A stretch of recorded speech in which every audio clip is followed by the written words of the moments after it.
Hey guys, it's me. It's new dress thanks to a lovely subscriber aka fan on OF.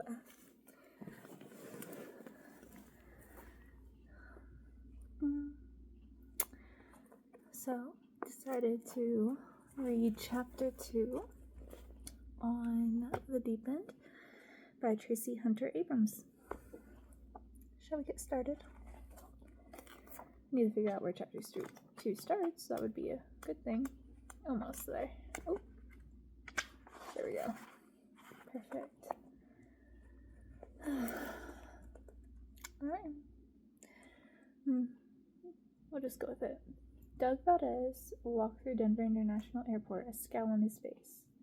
At midnight, the airport was sparsely populated, but Doug couldn't quite muster up the energy to be grateful for the lack of pedestrian traffic after spending 3 hours sitting on a runway in Dallas waiting to take off.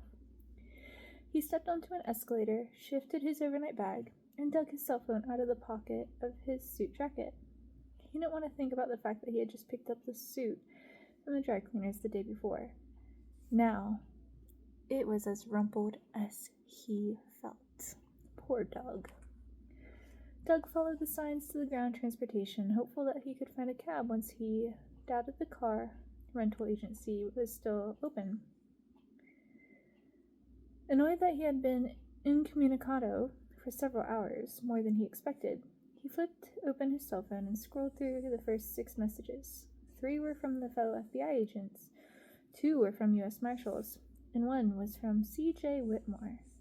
He checked the messages from C.J. first, relieved that her arrival for the trial in Denver had gone without incident. After spending more than 2 of his 7 years with the FBI working on C.J.'s case, Doug had learned to not only expect the unexpected, but to expect trouble every time C.J. was around. He walked past the car rental agency, frustrated that it was indeed closed. Moving toward an exit, he checked the rest of his phone messages. The anxiety that he had been building in him over the past few hours eased as each subsequent message confirmed that no suspicious activity had been observed surrounding CJ's transport and accommodations. Surprised to easily find a taxi, Doug climbed in the back seat and gave the hotel name and address to the driver. He leaned his head back, giving in to the fatigue that always plagued him before trial. Juggling 100 details to ensure CJ's safety each time she testified was just part of the job. Admittedly, handling details was his strong point.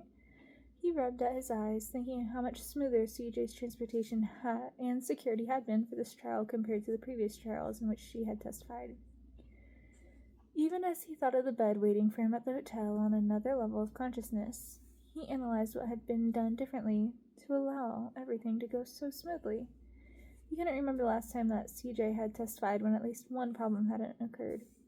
Whether it was a leak regarding her accommodations or a blatant threat against her life. Details, Doug thought to himself. Concentrate on the details. The players had remained basically the same over the past several trials. The U.S. Marshals assigned to protect her were carefully screened, and each of them had been assigned to CJ before. No one else in the FBI had complete access to her file except Keith Toblin. Keith had been reassigned to Baltimore specifically so that he would be close enough to oversee any problems that might arise, while CJ was living in Philadelphia. Doug had handled the travel orders and hotel reservations himself to minimize the number of people involved with the case. Since his transfer to the Miami office nearly 3 months before, he had officially been taken off the Rush case. Only a few key government officials knew that he was still in charge of C.J. Whitmore's safety. Doug had been working toward the transfer to Miami and the promotion that went with it for some time. He just wished it hadn't come before his wedding. Now, he and his fiancée Jill often had to settle for long phone calls and a rare weekend together. It was one of those infrequent visits that had caused him to get stuck at the Dallas airport in the first place. When the taxi pulled up in front of the hotel, Doug paid the driver and headed straight to the front desk. "Good morning, sir," the desk clerk greeted him. On his shirt was a name tag that identified him as Michael Tackett, night manager. "Do you have a reservation?" "Yes, Doug Valdez." The manager punched a few buttons on his computer and retrieved a passkey. "Here it is. You'll be in room 418. It looks like the rest of your party had already checked in." Doug's face paled. Though he had made all of the hotel reservations, he had done each one separately so that they would not be connected. Excuse me, when I made this reservation, I only reserved one room. Really? Michael finished coding the key, slid it into the envelope, and set it on the counter before tapping a button on the keyboard again. I have here that your agency reserved 7 rooms for tonight. The other 6 occupants came in around the same time this evening. Doug's heartbeat accelerated. Indeed, he had made reservations for 6 other people beside himself. Keith Toblin, CJ, and the 4 U.S. Marshals assigned to protect her, yet Doug had used 7 separate travel orders, paid with 7 different credit cards, and made 7 different phone calls. How had they been connected? I don't understand this, Doug mumbled, half to himself. He picked up his key, his mind whirling. Why did you assume that all of these rooms are together? Michael turned the computer screen so Doug could see it. When we take the reservation, we key in the travel order number. Our system can identify which agency the travel order originates from based on its number, and then assumes that all similar travel orders are linked together. Michael tapped the screen to show Doug where the travel order had been entered. See how the first 3 characters are the same? The system just assumes they're all together and links them. Whose name would they be listed under? Whoever checks in last. He continued to punch in numbers. This will take just a minute. The system always gets confused when someone comes in after midnight. Whose name would it have been under before I got here? The reservation is listed as incomplete until the last person in the group either checks in or cancels. The manager shrugged. That's the one problem with this system. If someone calls looking for anyone in the party and doesn't know their room number, we can't access it unless we look through the registrations manually. Are you telling me that your system won't allow anyone to access the incomplete check-ins? Basically, yes. In that case, how can I add one more person to this group? If you do that, your reservations will stay open. The manager looked confused.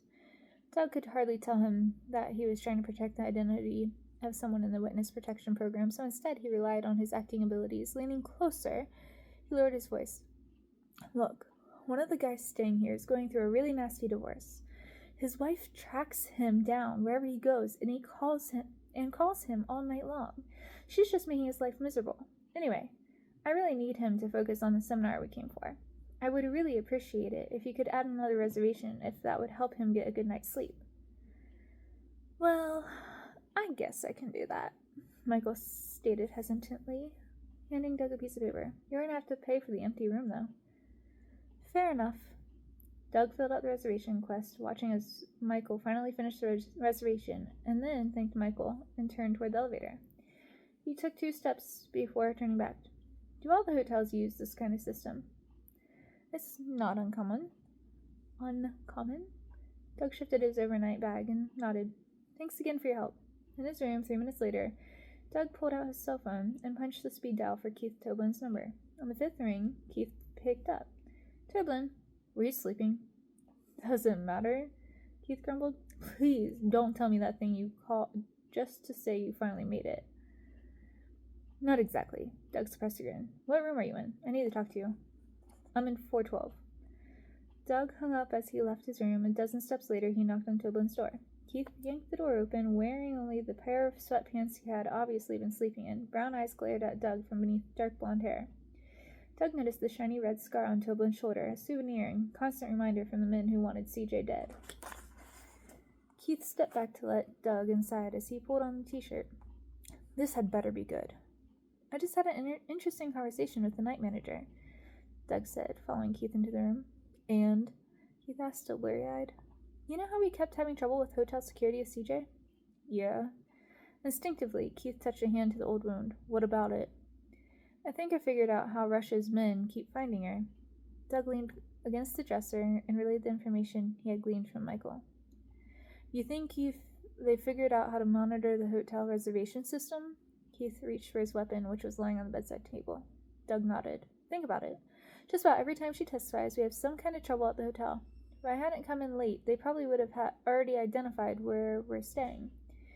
Maybe we should make a reservation somewhere else, across town. You know, let them think we are somewhere else. That's not a bad idea.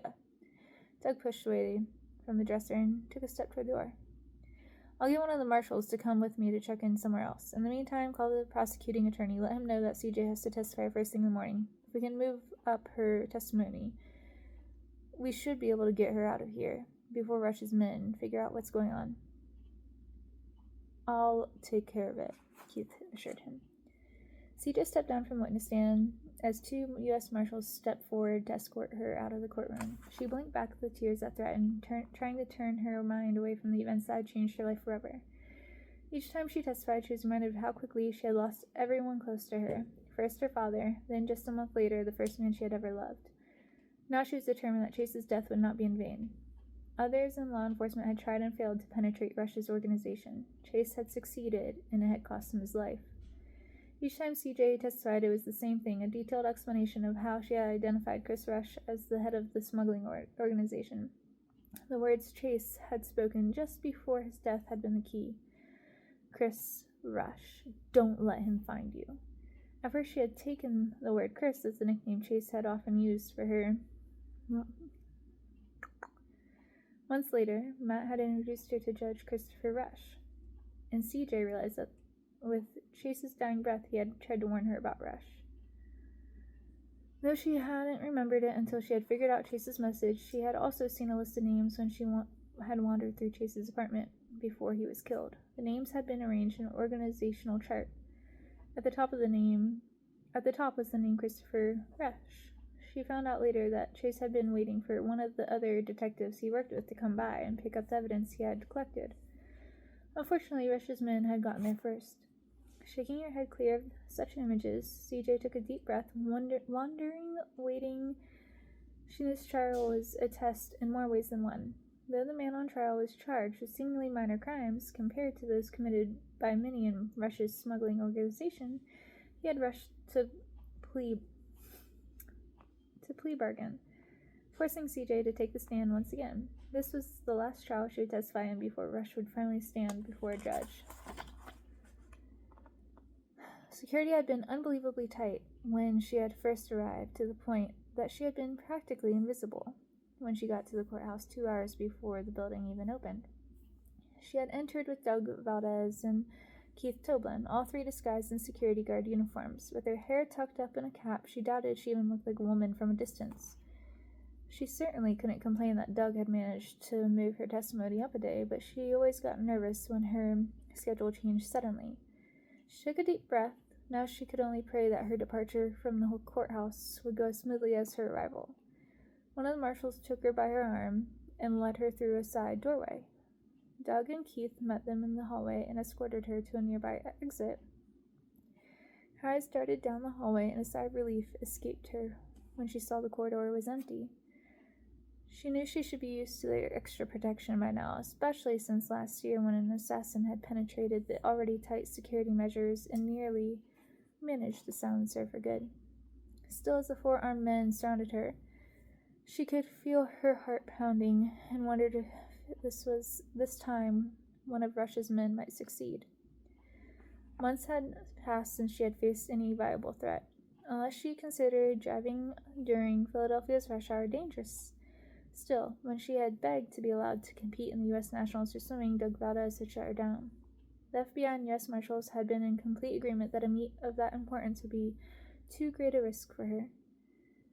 CJ knew that the Marshals were testing the security measures this week. If she could make it back to Philadelphia without incident, maybe they would let her try to qualify for the Olympic trials. The FBI and the U.S. Marshals had already approved the security plan for the swim meet the following weekend. It would be the first time she would be allowed to compete since moving to Philadelphia. Of course, those plans hinged on the success of this week's security measures. She stepped outside, and bright sunlight blinded her momentarily. She heard the car approaching before she saw it, but the hand on her arm remained steady. Her free hand lifted to shade her eyes, and a sigh of relief escaped her when she saw that the car pulling up to the curb was driven by another U.S. Marshal. A second car, identical to the first, another U.S. Marshal. A second car, identical to the first, parked directly behind it. CJ was loaded into the first car, along with Doug and one of the marshals. Keith and the other marshal got into the second car before both vehicles pulled away from the courthouse. CJ closed her eyes, praying silently for her safety. She didn't have to look out the window to know that the other car would veer off in another direction to create a viable decoy. Breathing deeply, she tried to relax as she put another trial behind her. Next time, we will read Chapter 3. Hope you guys are enjoying this. It's pretty interesting. Someone who wants to qualify for the Olympics. Also being an informant and in the witness protection program. Do you think they'll find her? Do you think they'll get her? Or do you think she's gonna put away the bad guys and make it into the Olympics? All these questions. Oh yeah, and little hearts. Aren't they cute? Hopefully you can make it out. I know, it's kind of hard to see in here. And the sequins are like reflecting on the heart design and my calves. That's funny. But yes. Are you liking the book so far? Let me know. Thanks for watching. Much love. Bye.